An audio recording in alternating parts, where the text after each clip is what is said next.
Hey, I'm Jim Matheny with Friends of the Smokies, and these gates in Cataloochee, they've been closed going back to last September when Hurricane Helene really ravaged this part of the state and Great Smoky Mountains National Park. But now the park is set to partially reopen Cataloochee. So we want to show you just how much you're going to be able to access, what's open, what's still closed, and what still needs to be repaired.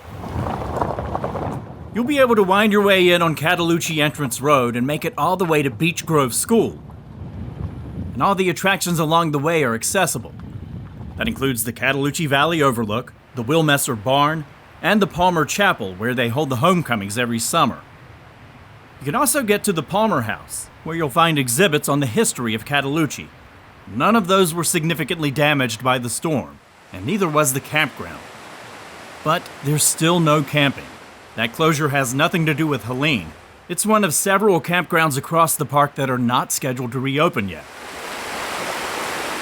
Now, when you reach the creek just across from Beech Grove School, that is the end of the road, and the beginning of the heaviest damage from Helene. The floodwaters damaged part of the foundation for the school, and as you make your way up the road, well, there is no road.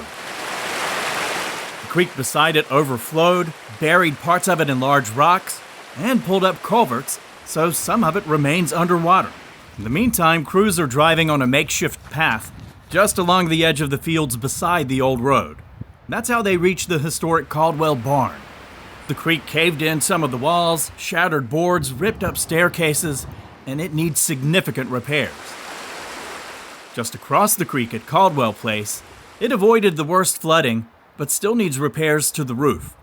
And Friends of the Smokies is helping the park with all of these repairs. So thank you to everyone for your license plates, your donations, and your general support. Once again, it really makes a difference. So that's all the places you can and cannot drive. What about hiking? Well, it's complicated.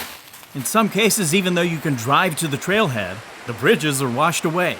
It's like that at Caldwell Fork Trail, where the storm was strong enough to tear down the log bridge and scatter enormous stone abutments. And the other big issue with hiking is many of the trails still have trees that are blown down and need to be cleared.